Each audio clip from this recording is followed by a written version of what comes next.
All right, we're here.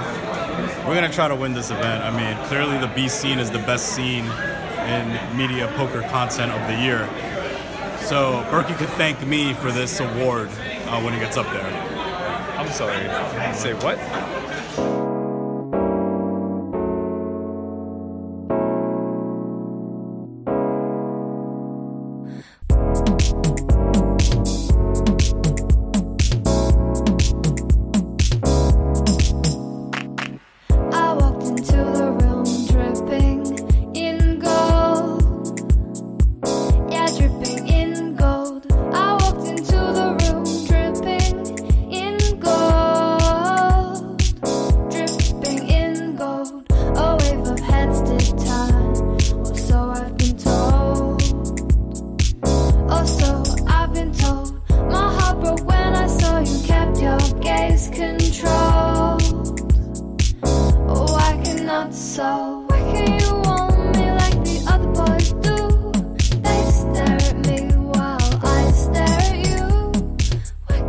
We did it.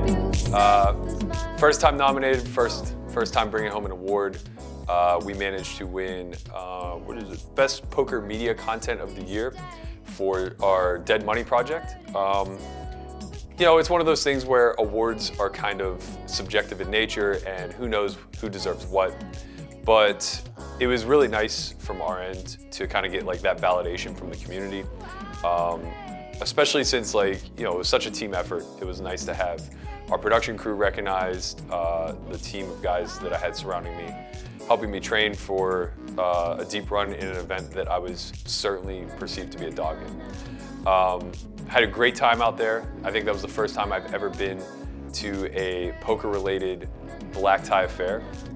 Kind of strange to see some of my peers who were forced to dress up. But for me, how could I say no? Any excuse to dress up, I have to kind of throw my hat in the ring. So this episode we're bringing to you guys is gonna be a little bit different. We, this year, expanded our crew a little bit. We are moving forward with an expansion of our entire product line. We have a couple of new courses and we are going to be launching a subscription site in the near future. So it only made sense to bring on a couple more coaches. The Just Hands crew, Zack and Jack, are going to be featured a little bit more heavily in this vlog. You're going to see Zack spend a little bit of time in, I believe, London, playing some 1-2 pound maybe. I'm not even sure. He's in there mixing it up. He's going to give you some of his thoughts on playing with the Euros. And Jack was actually here attending his first academy. We wanted to run him through the material, really get his feet wet, have him have a solid understanding of everything that we're doing here. So you're gonna kind of get two different perspectives of a couple of new guys that we have a lot of faith in and believe that they can really attribute a lot to helping build us from the ground up from a content standpoint. So without further ado, I hope you enjoy.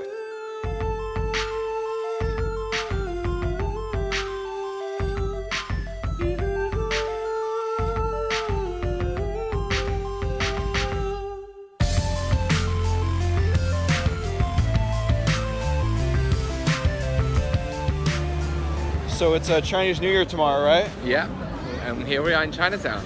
Is that going to be good, bad, neutral for the games? What do you think, man? I mean, my hunch is it's going to be a little bit bad for the game because everyone's celebrating with their families, right? Yeah. But you never know. There's a lot of people drinking tonight, and they could all end up in the casino. So, fingers crossed.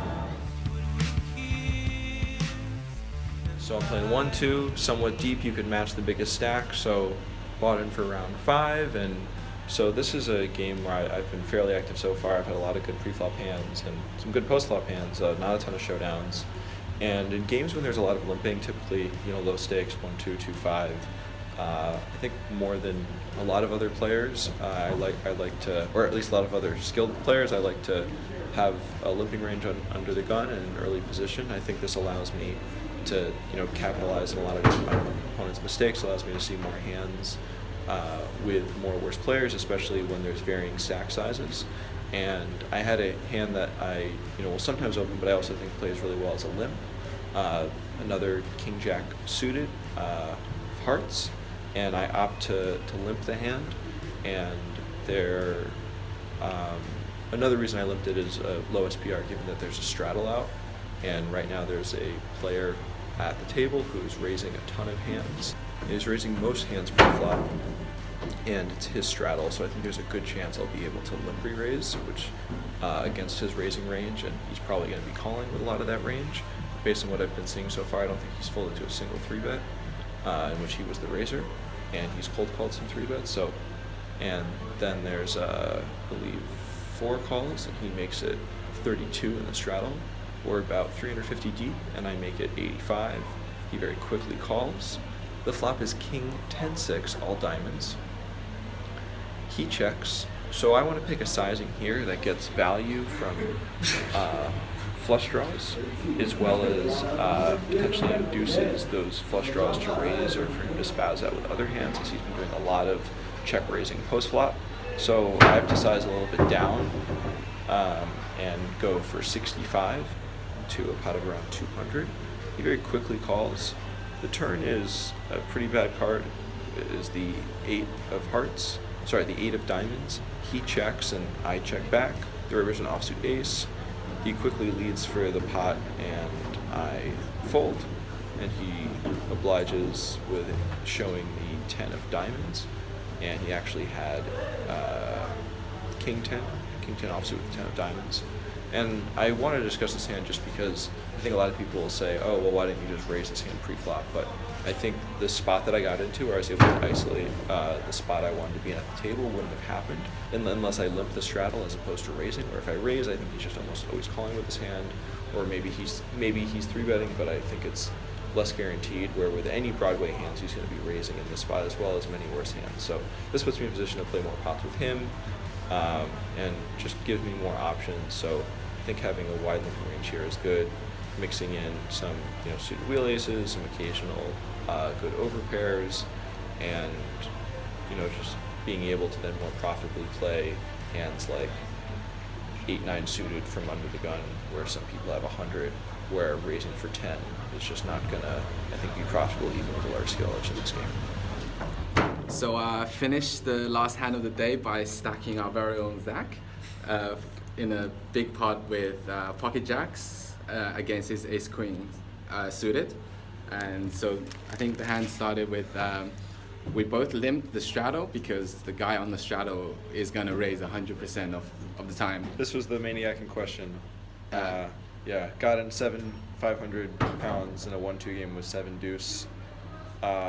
One orbit before. Yeah. So we get in ace queen versus jacks. I go for the limp re-raise for value.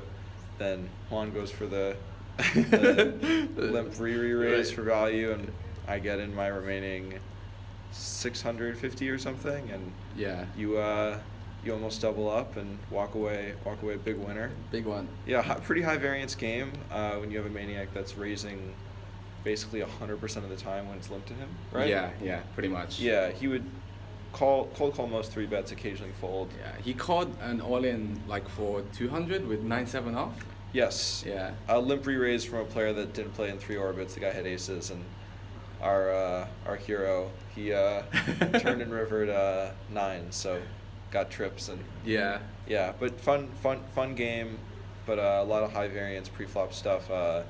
I'm doing a lot of ISOing there against the maniac, and it was successful in the sense that I ISO'd, and not successful financially in the outcomes of the 9 or 10 kind of pivotal hands of the night. Yeah. Yeah, I'm Jack. I'm a co-host of the Just Hands podcast, and we just teamed up with Solve for Why. And yeah, so we're going to be doing a bunch of content stuff for them, but Matt figured it would be a good idea for us, both in terms of our personal education as poker players and also to better understand where Solve for Why students are coming from, to attend the academy ourselves. And I have a pretty big advantage over the rest of the field in that I have access to all the academy footage and everything Solve for Why has basically ever put out.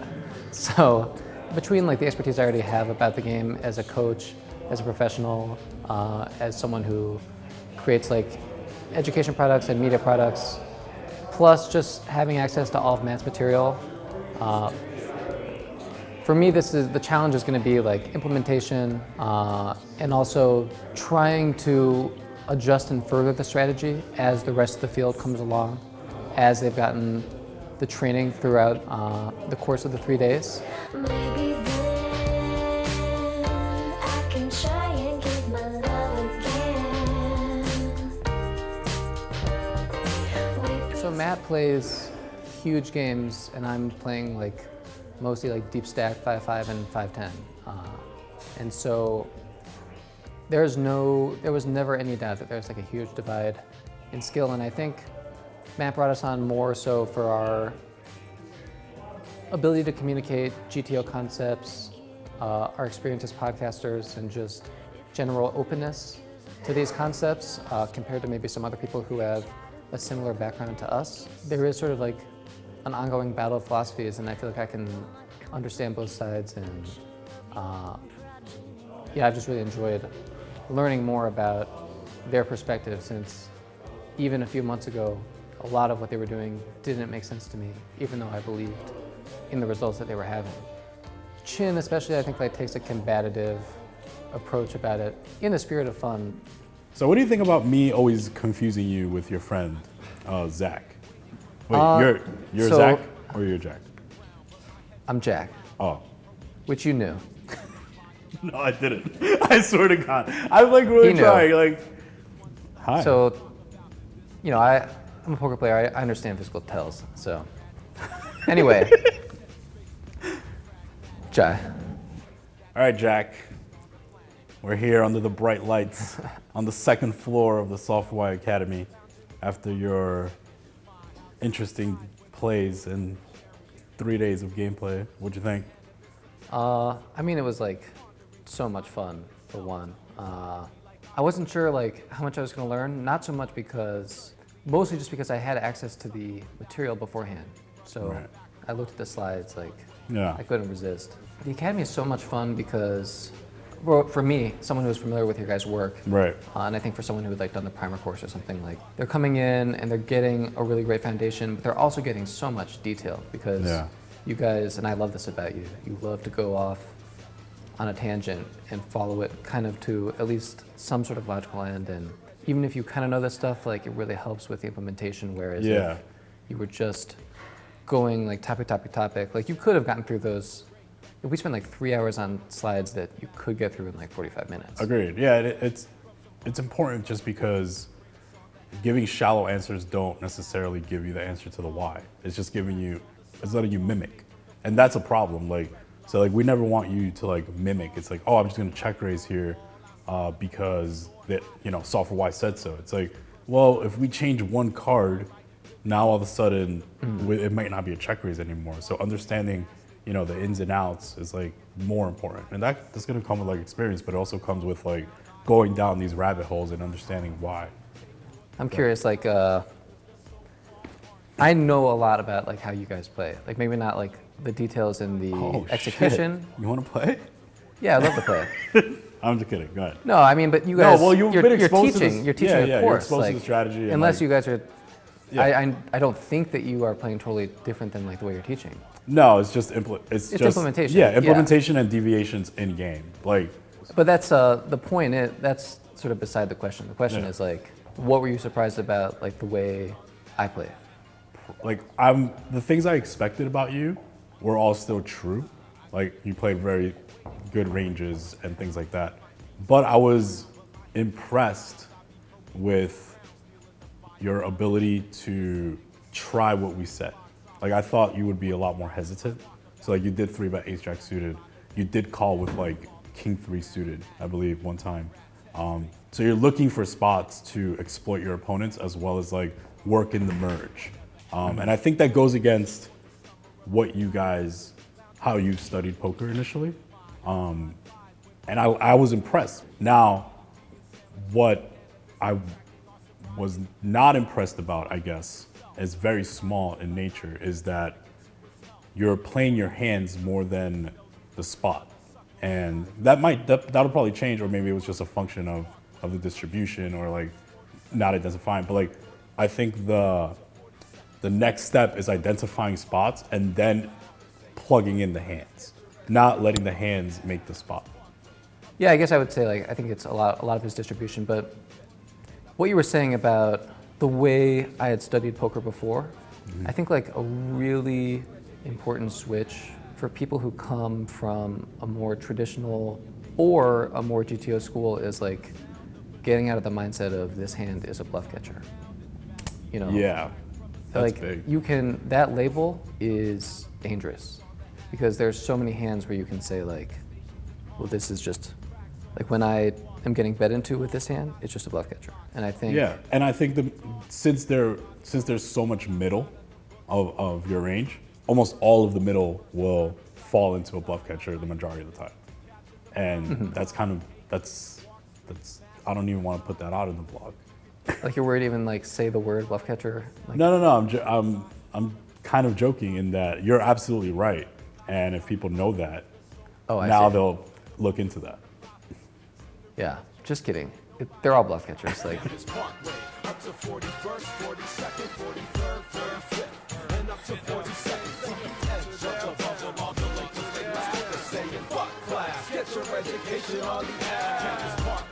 yeah, I finished second in total chips, mostly because I just got 2 gifts, but I did not win any of the coaching. You know, I'm gonna tell you a little secret. We were hoping you won the coaching. so that you wouldn't have to do it. Correct. It's the Dream Crusher here. I'm incognito, trying to protect my title as long as I possibly can. We have a really big event coming up starting Monday, March 12th. You can watch it live on Run It Up TV, bringing back the second edition of the Heads Up Challenge. This year we're doing it for charity. We're going to be sending all the proceeds to Reg. If you'd like to enter a chance to win a seat to the Academy or to Run It Up Reno, we have our bracket challenge again this year. Just go through, pick the eventual winner, obviously me, and you're going to throw your hat in the ring for the opportunity to either win a seat to the Academy or Run It Up Reno, as I mentioned. This year we got shiny new hardware, not that piece of trash off the shelf belt that I built last year out of a printout. Dream Crusher came to get his real gold this year, and I'm gonna have to just win my 5 matches again per usual and rack up another one of these beauties. So stay tuned for the Heads Up Challenge and look for future academies. We're gonna have a MTT Academy in May for the first time. I'm really stoked about launching that one. That's been an area that we've been putting a lot more emphasis lately. We've been building out the strategy for quite some time, so it'll be nice to actually roll it out and see how everybody reacts. And then lastly, like I mentioned before, we're launching our subscription site in May. So get prepared, we have a lot of content coming your way. Thank you guys so much for watching. If you haven't already, please hit the subscribe button below. Feel free to leave any sort of comment or feedback that you'd like us to get back to. Dream Crusher out! And we walk into the